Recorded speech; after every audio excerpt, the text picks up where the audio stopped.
All right, Kenny, we are live right now. Sounds wonderful. All right, guys. For anyone's watching right now, actually, sorry about the technical delay. We had a little bit of a YouTube Google Hangout issue. We're here actually with Kenny Allen. He's the head brewer of Old Ox Brewery up in Ashburn, Virginia. Kenny, thanks for joining us today. We really appreciate it. Yeah, you're very welcome. I enjoy these kinds of things. So what we want to talk to you about is yeast and all about yeast starters, and you know a lot about that, and want to hear all about it. That sounds wonderful. I mean, when it comes to yeast starters, a lot of people, me included, when I first got into this, definitely yeast and trying to grow yeast was one of those things that was very overwhelming to me, and how to manage it accurately, and how to manage it with repeatability.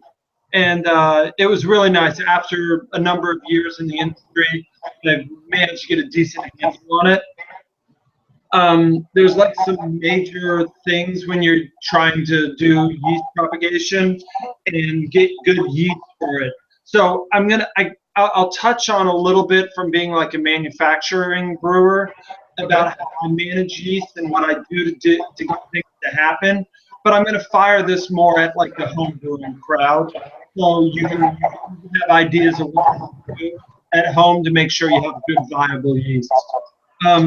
One thing that's really important that I like to use, and I've used it at the production brewing level too, is the Y yeast flat packs, as well as the White Labs has come out with a similar item now too. So I can't recommend those things enough.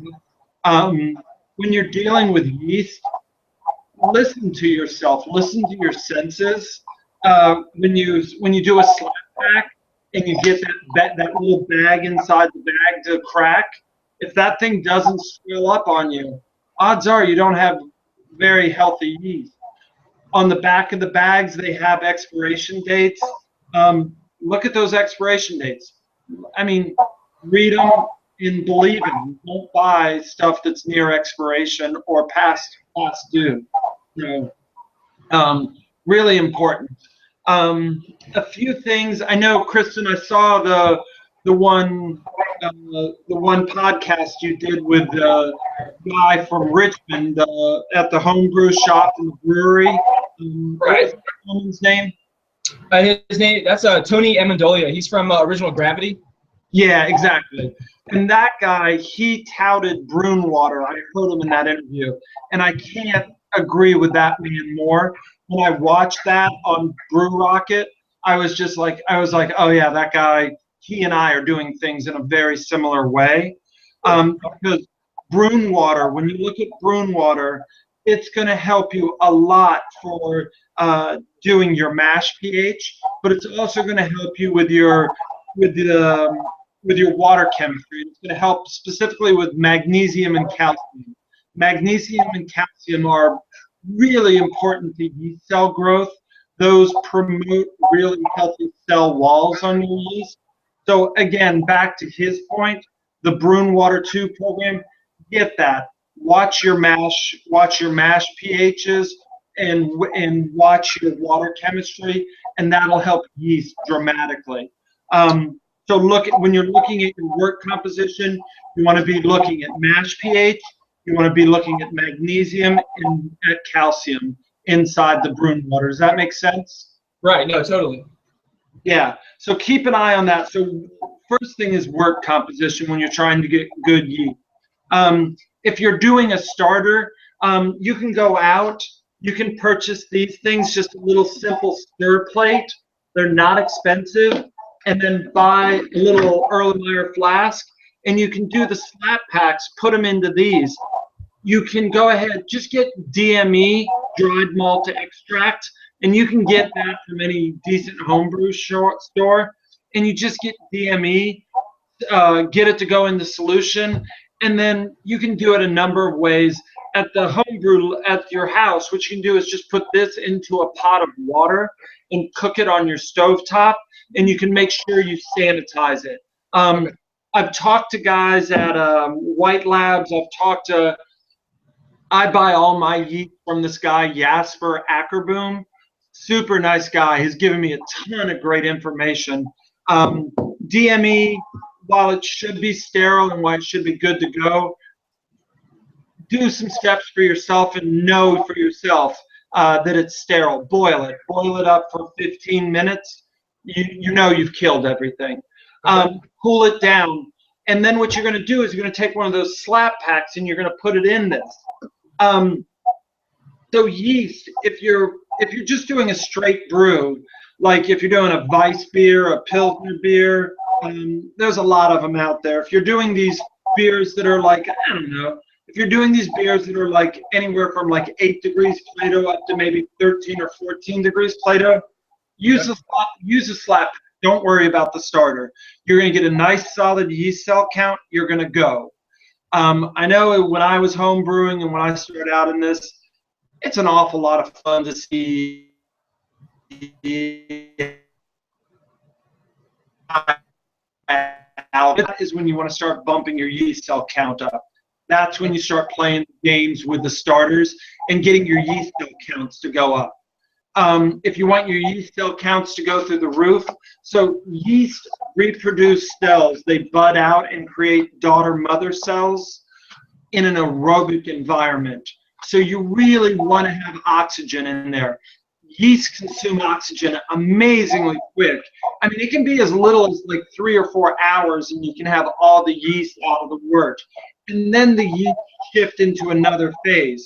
You want to keep them in that first phase and keep them reproducing. Again, what I do a lot of times is this. It's kind of difficult to see, but that's a sintered stone on the end of a long pipe. I take that and I put that down through a carboy. What I do here is I take a simple fish aquarium air pump and I hook that up to a hose. And the hose, I just hook it up. This hose, again, any decent homebrew store is going to have these filters. So you're pumping sterile air into it. It's near impossible to overpump air. There's a big difference between air and oxygen. So if you're going to go this route and you're going to go one of these aquarium filters, you can go simple air and you can get plenty of oxygen from the air to keep it in an aerobic environment and keep those cells budding out. Give that thing like, not long, give it like 36 hours, maybe even as little as like 24 hours. Your yeast cells are going to reproduce in there and you're going to get this nice big shot. The one downside to using the air is it will foam it up more. So you really don't want to do that too much because once you foam it up, you're messing with head retention. So just do that in your starter. Don't try and do this in your actual fermentation. Okay. Again, this book here, an amazing book, Yeast. And it's Yeast, the Practical Guide to Beer Fermentation. It's written by Chris White from White Labs. I use this book a lot at this place. So really, grab this book. What you want is between 8 and 10 million parts of oxygen per milliliter is what you want in your wort. And in this book, he did a complete study on that. So if you use one of these stones like this and you hook this thing up to pure oxygen and you drop this thing down in your 5-gallon carboy with pure oxygen, all you have to do is give it 60 seconds of oxygen and that will get you up to like a little over 9 million parts per 9 million parts of O2 per milliliter. So this will get you to where you want to go with pure oxygen. In 60 seconds of pure oxygen, when you go to buy oxygen, get your hands on the absolute smallest tank you can get your hands on, because that small tank will last you for months and months and months. I use a 50-pound tank here at my brewery, and a 50-pound tank lasts me like 2 or 3 months brewing 2 to 3 times a week. So the oxygen amounts I'm talking about are not enormous, but the nice part about using pure oxygen is you can get the oxygen into the wort really fast without foaming it too badly so it doesn't mess with your head retention later on down the line. So to kind of recap that really quick, if you're doing yeast propagation, don't hassle it. You're just using DME. You're not looking for head retention out of your starter. So just use an aquarium pump and put a sterile filter in line. If you're trying to oxygenate like 5.5 gallons of wort in a carboy, go the oxygen route and get the sintered stone, especially if you're trying to do higher gravity beers. That's where it gets important. So you don't foam it. I did have a question for you too, Kenny. As far as yeast on flavor profiles, I mean, how much of yeast actually has an effect on the overall flavor of your beer? And does it, if you're just starting out, may it matter or not? Or for someone that's been homebrewing for a while, can you start to use yeast to impact your flavor of the beer? Without a doubt, yeah, for sure. And I love that game. IPAs, I enjoy IPAs a lot. There's some really dynamite IPAs. I tend to apply myself to more yeast-driven beers, Hefeweizens, Saisons, Wits. I tend to, those are the beers that I gravitate towards making. Those are the ones that I really enjoy playing games with. And back to the oxygen real quick. The oxygen, yeast will produce different flavor profiles in aerobic versus anaerobic environments. So you start playing games with that too, and you'll start experiencing different flavors. If you want to have fun, do a yeast starter, take a big whiff of it. A lot of times off the yeast starters, and if you go to breweries that have yeast propagation programs, the wort that those produce smell like green apples. It has a really distinct, like Granny Smith green apple flavor to it. It's interesting. It's not what you really want in your beer all the time. It's not a particularly good thing, but that's what happens in yeast propagation. And then you tone that back down, and when you start toning that back down, you can start playing games with yeast. A lot of the nice the Czech Pilsner beers, those lager strains, you feed them the right amount of oxygen, and that's where you get that slight sulfur twinge to them. And like a nice Pilsner Urquell. I've been in Pilsen in the Czech Republic and drank a Pilsner Urquell in the shadows of the brewery, and man, is that dynamite. And that little sulfur hit is really cool, and that's not an easy trick to pull off. I mean, yeah, you got to know what you're doing. So, and pitching rates are really important too for flavor profiles, like you're talking, Kristen. So yeah, pitching rates. If you over pitch, you'll get one set of flavor profiles. If you under pitch, I know a lot of Belgian brewers that intentionally under pitch, and they under pitch intentionally to stress the yeast out.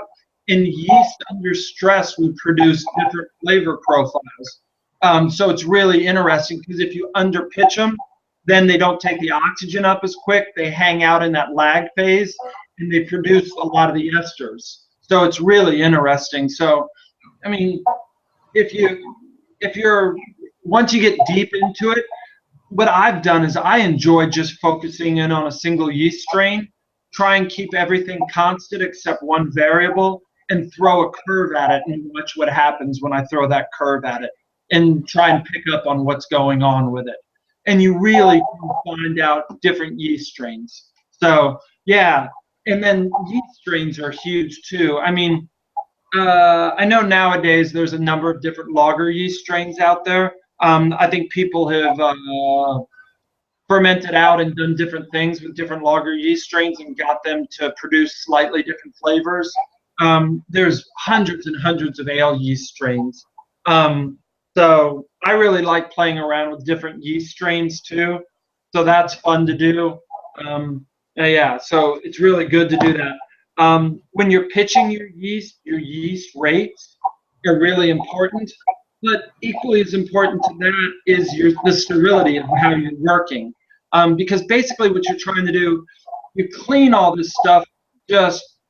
I mean, facts are facts. When you're brewing, an enormous amount of your time is spent cleaning. And what you're trying to do is knock all the microorganisms either completely out of the equation or reduce them down to a small enough number that when you pitch your yeast, they really don't have. There's no competition. They can overwhelm anything. So sterility is huge. If you get Probably the in, most important part of brewing, right?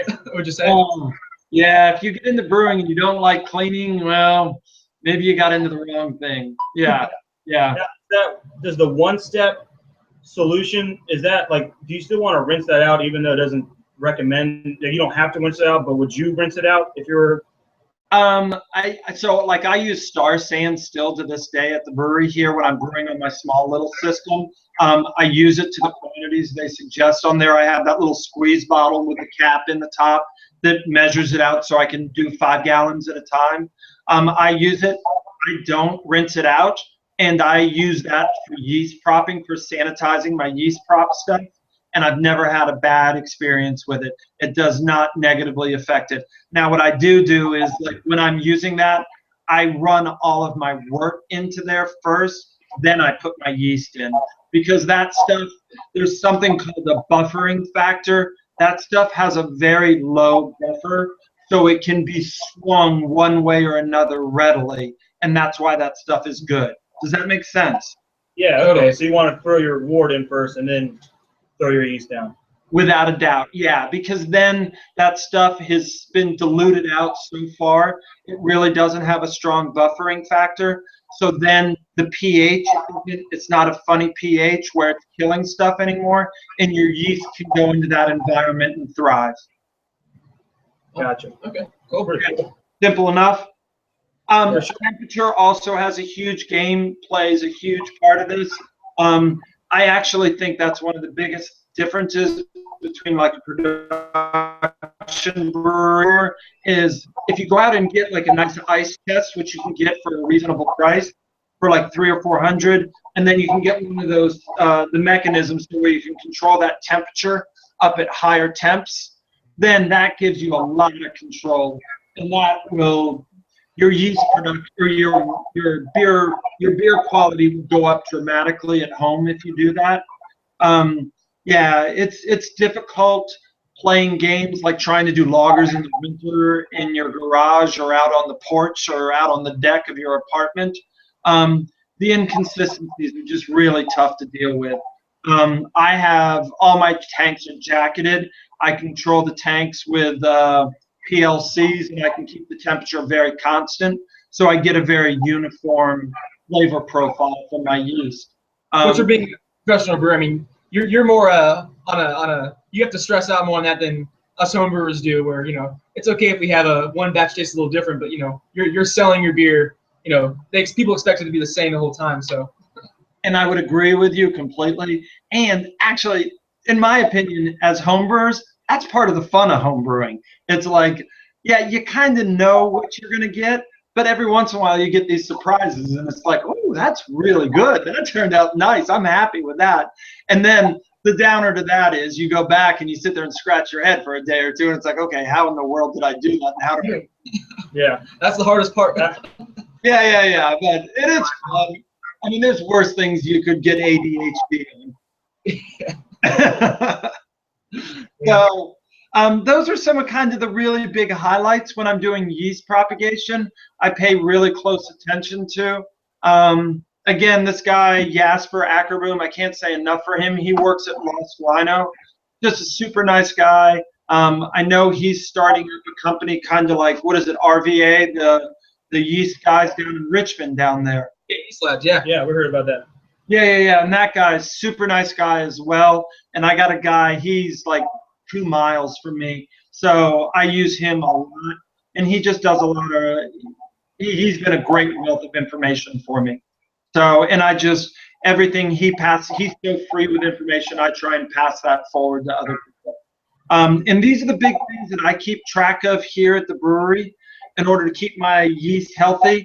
I mean, every time I go to pitch yeast, and after you're done with your fermentation, after you've racked the beer off, it's not always fun to do, but after you've racked your beer out of your carboy, take the dregs off the bottom, pour it into a mug or something, take a whiff of it. It's really super apparent whether yeast is good or not. You will get this nasty, rotted red meat smell if your yeast is autolyzed or if it's gone bad. And again, listen to your senses. Look at it. If it's good, big, thick, fluffy yeast that looks almost like shaving cream, you've done your job. You've done a good job. If it's packed down and it's slimy looking and it smells like rotted meat, yeah, well, think about doing something. Think about getting a book and think about reading, because you're not doing everything you need to do to provide for your yeast. So really listen to your senses and look at it, smell it. If you want to get nutty, taste it, but don't taste a lot. I have a not so pleasant story that I won't share here, but I knew a guy that ate a big handful of yeast one time, and it did not agree with his system. Yeah, not good. Yeah. Yeah, I said I probably won't be trying any. No, it's not my first. Yeah. Oh, look at that yeast. So you're saying right after you guys are about to rack, you're saying you can maybe have a good possibility how your beer is going to turn out by just smelling and taking, really kind of examining the yeast that's sitting at the bottom of the carboy? It'll tell you a lot. You should listen to that. You should look at your yeast and listen to what your yeast is telling you, because if you look at it and you smell it, and yeah, you can do that. If you want to get really nutty, you can go out and buy a microscope. You can start doing viability tests.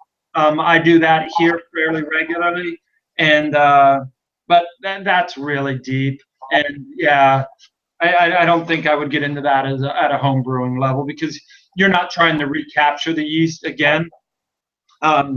If you're trying to recapture the yeast, you're getting pretty advanced.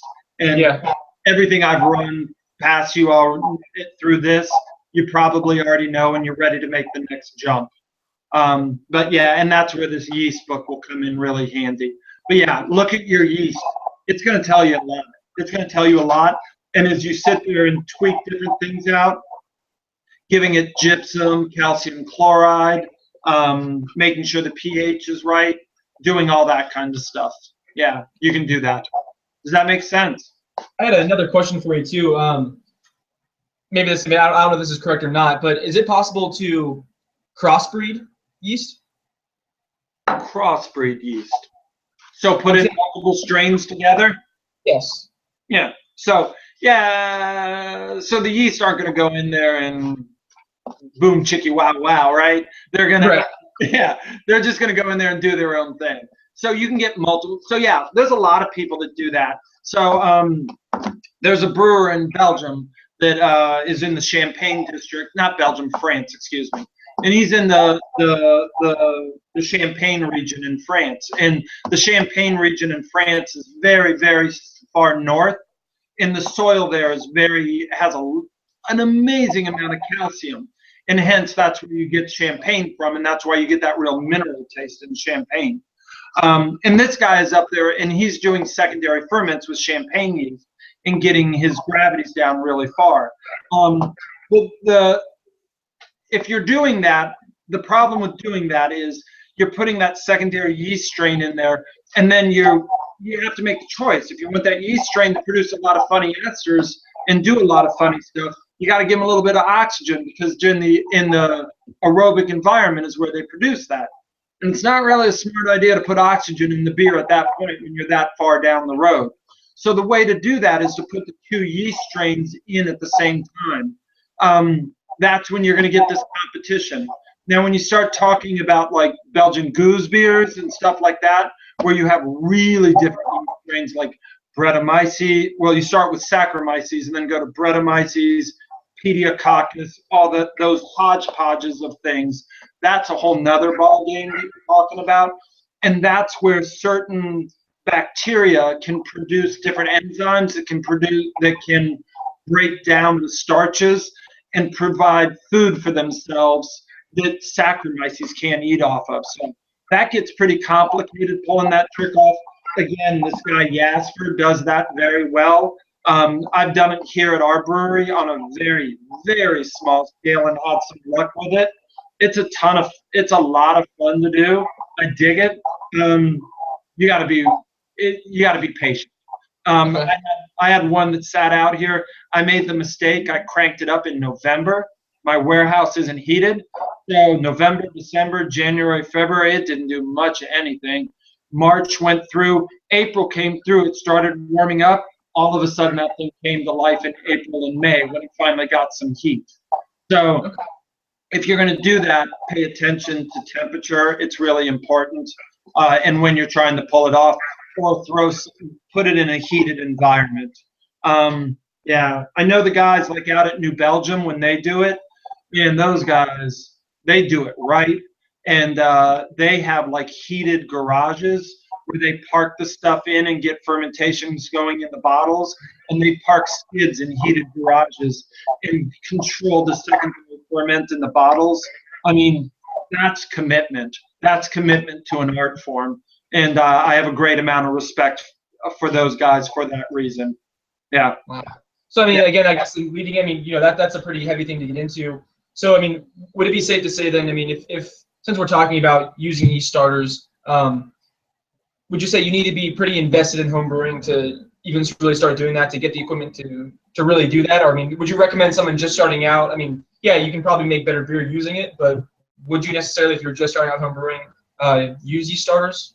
So yeah, and if I was wanting to make like a sour beer or use multiple strains, again, if you go on the web, there's this guy in New York or Vermont, I can't remember where he's from, and what is that guy? Like Yeast Lab or something up in the Northeast, and that guy is producing a lot of really cool stuff.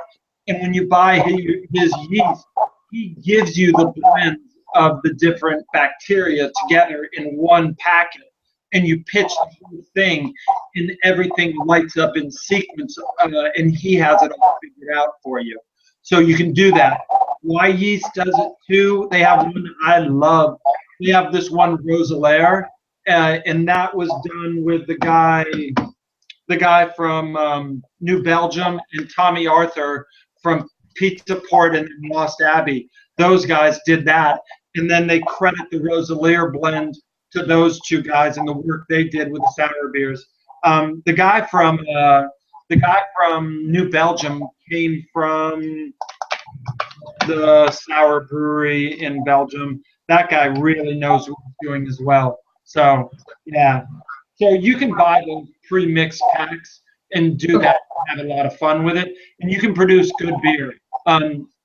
What I did with that is I bought a slap pack of that. I did it in a 5-gallon carboy. I let it light up in the 5-gallon carboy for about 5 months. And after 5 months in my carboy, you get this thing called a pellicle across the surface, and you can tell it's gotten established. And then I went out and I found myself a red wine barrel from a local vineyard. You can pick those things up used for like $100. And then one day when I was brewing the Old Ox Gold, I stole 55 gallons off of a batch while I was collecting. I collect a little over 800. I just threw 55 gallons into there, and then I threw the whole 5-gallon starter. So I did a 5-gallon starter of that stuff and whipped all that into the 55-gallon barrel. And then that's the one, unfortunately, I did in November. And then it went painfully slow. But then it finally came into its own. It brought it down. And then from there, what I did is I emptied that out, kegged it up, and then I just went right back into that keg that barrel because, excuse me, now that barrel is inoculated, so you can continue to use that barrel. Okay. So that's what I've been doing. All right.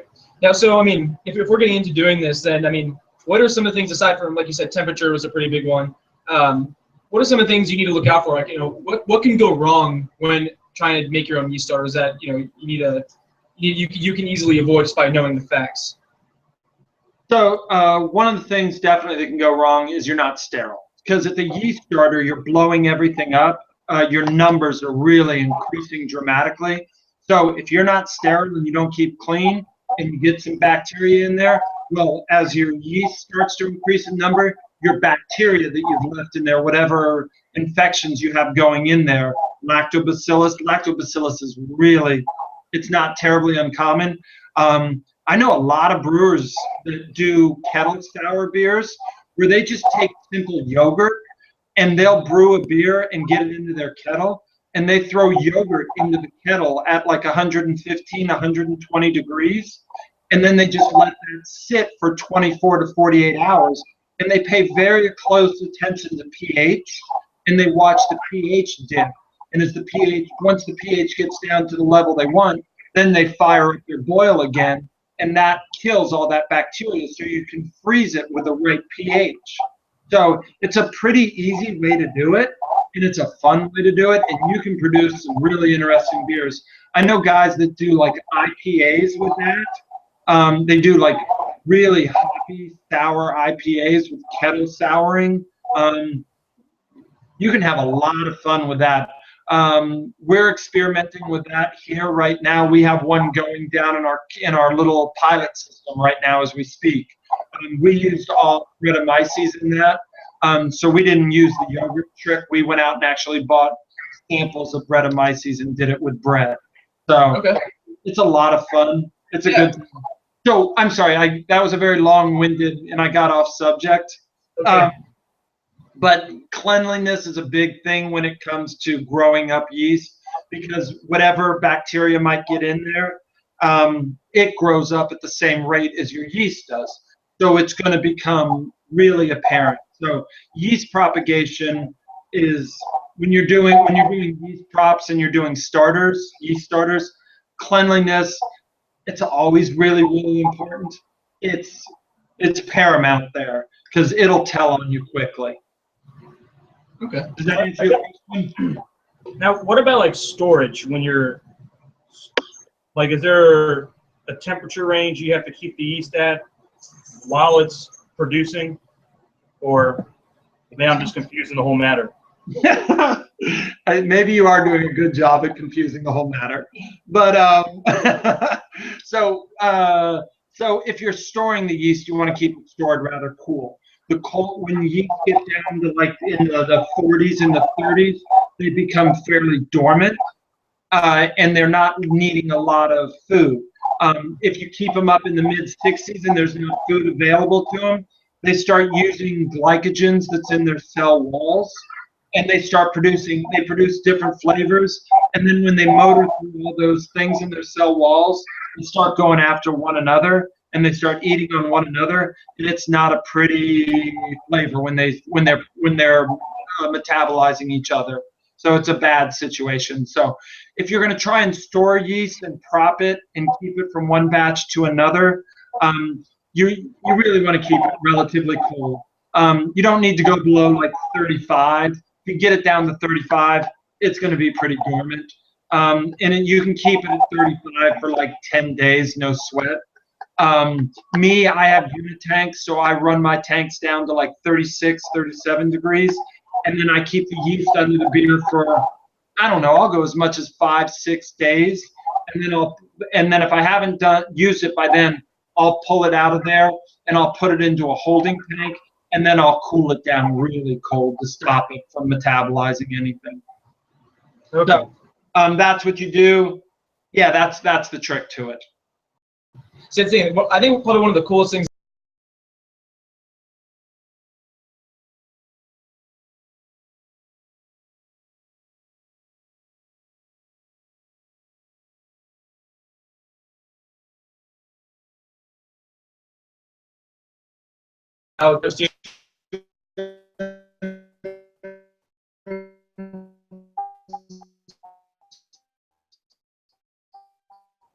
that was a number of years ago. I don't think that's to be honest. Do that. Done that for. Why do you want that's a bad idea? Because they tend to, as they go later down the line, the yeast cells do start to mutate a little bit and start producing different flavors. If you pay close attention, I do know brewers that say, bag it. If my yeast is producing good flavors, I'm happy with the flavor profile, I'm going to go with it. And there's actually some people that really revel in differences from one batch to another. So they revel in that. So it's an interesting philosophy. Me, I tend to like to go like 10 to 15 generations on my yeast is what I like to do. And then I like to go back to my original, where I got my yeast from, If it's from like Jasper, if it's from Y yeast, I go back and I get an original culture and I start from square one. And I start from the original culture, and then I'll go like 10 or 15 generations. But yeah, I don't like going much more than that, and I haven't gone more than that in many years. Okay, I was just curious. I know, so I guess it doesn't relate to like vinegar as much. I know some people with that have done it for hundreds of years even. So, but right, yeah, it's very much like sourdough bread. I mean, that's a whole, when you start talking about sourdough bread, that's a whole culture, because you go out to San Francisco and you get a starter of the sourdough bread and you bring it back to wherever you are, and you get that starter going, and then you do whatever it takes to never let that starter die. And every time you produce a new batch of bread, you take a clump off of that starter, and that's where you're getting your yeast from. And that's how the sourdough bread works. And I buy into that idea heavy. I mean, good pizza. I mean, really good pizza. If somebody has, yeah, that starter is everything. Yeah, you talking about Bodine's out in San Francisco, the big bread shop out there. They have the yeah, right down there on the water. Yeah, it's really good. It's about as good as it gets. Yeah, you get a nice soup bowl inside one of those things of bread, the sourdough breads. It's good stuff. Yeah, I agree. Well, cool. Well, so is there anything else that we can go over as far as, I mean, we talked about troubleshooting, we talked about the basics of it. Well, I guess another kind of side question I had too was, so you're saying, you don't want to, sometimes you can overdo the yeast as far as, like if I have a 5-gallon carboy I need to pitch into, typically I usually just pitch the one packet if I was just doing it by the packet. So you're saying sometimes that's not a good idea then, or I can experiment by not putting it in not putting the whole amount in? I would experiment if you want a yeast-driven beer. So if you're wanting a yeast-driven beer, I would go a little light on the dark malts. So make a lighter beer. Like try making like a Belgian blonde, a Belgian golden, maybe a simple without any spices, and try and do that in under pitch and see what flavors you get. Try and make a very kind of neutral beer, so you're not getting confused. Like I wouldn't make a triple and then throw carousel and ginger and coriander at it, and then try and figure out what flavors you're getting from your yeast by underpitching, because it's going to be difficult to do. So try, if you want to do that, make a very simple beer. Make a 5-6% alcohol beer. Give it like 16 or 18 IBUs, and that's it. Maybe give it like some pearl hops as your boil hop, and then your finish hops, give it a very plain Jane bitter hop or finish hop also, so you're not confusing yourself when you see what you're playing games with your yeast. Yeah, and on the same token, if you're doing like a barley wine and you're like, okay, well, I got to pitch, if I pitch 10 packs of yeast, that'll be better than 2. And that's not true either. So you can go overboard that direction too. Again, Y yeast, if you go to Y yeast, they have a really good yeast propagator calculator, or a yeast cell pitching calculator on Y yeast. I highly recommend it. White Labs has one too. You can go on, use their calculator to tell you how many cells you should be pitching per degree Plato per milliliter of wort. And it's not hard. It's really simple to use. It's really it's straight math. It's addition, subtraction, multiplication, and division. There's no quantum physics here. It's pretty simple. That's awesome. Cool, man. Yep. Do you have any other questions for as far as yeast, pitching the yeast go, or creating yeast starters go? I guess where can you get an oxygen tank? Robert's Oxygen. Robert's Oxygen is a chain of gas places, and you can get CO2. You can get oxygen. I get my propane from my forklift there. They deliver CO2 to my bulk tank here at the brewery, and anybody's welcome to go in off the street and buy CO2 and oxygen from them. So yeah, it's real easy to get a hold of. Be known that the regulator for CO2 and the regulator for oxygen are different, so you got to buy a different regulator for each one of those. All right, so I guess the little oxygen tanks you get from Dick's Sporting Goods don't cut it. Yeah, I wouldn't do that because I don't think those are. I don't know what kind of oxygen. I don't know. Yeah, I mean, good question. Really good question. I would shy away from using those. Okay. Fair enough. Yeah, All right. yeah. I can't speak to that directly because I've never done it, but I don't think I'll ever will do it either. Okay. I'll take your advice on that one. All right. All right. So, again, so to get set up, then I mean, for someone that's this might be the first time they're ever thinking about doing yeast starters. A basic setup cost. I mean, what are we looking at here price wise to get everything you think put together to try this out? If that's what is my barrier. Yeah. And I bet like you can pull this trick off for 200, 250 bucks. You can get the third plate, the Erlenmeyer flask. I mean, go on if you don't want to if that number's a little big for you, go on eBay, go on Craigslist. You can find this stuff used on both of those places. A stir plate and an Erlenmeyer flask. As long as the flask isn't broken and in shards, you're good to go. You can clean it up and sterilize it. A little stir plate, they're cheap, 45 bucks, 65 bucks most.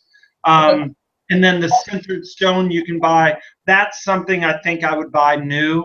I would be a little hesitant because you just don't know how clean people are, and the sintered stone tends to hold bacteria, and you're kind of buying somebody else's cleanliness. And if you don't know that person exceptionally well, I don't think I would do that. So the sintered stone, yeah. And then the tank, the regulator is going to be the big whopper. For a nice oxygen regulator that you can control the speed, you're probably paying like $65 to $85 for one of those. Okay. Yeah.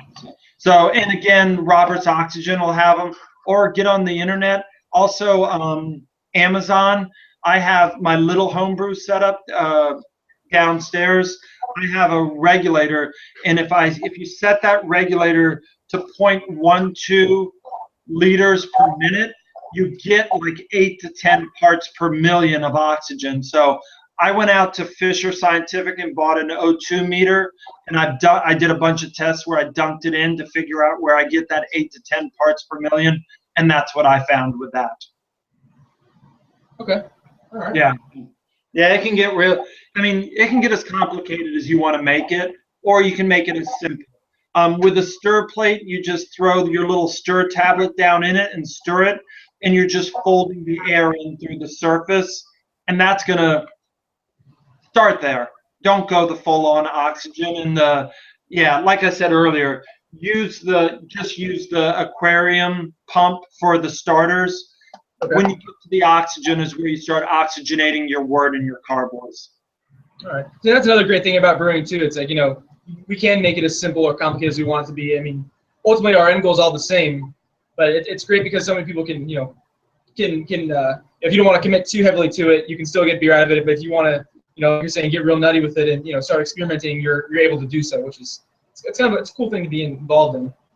Yeah, and kind of how I've always seen it is it's like walking through a field with a bunch of rabbit holes, and you choose what rabbit hole you want to go down and how far you want to go down it. So that's what I've done in my career is as at different phases in my career when I've been developing, I've chose different rabbit holes and seen how far down I could get down them.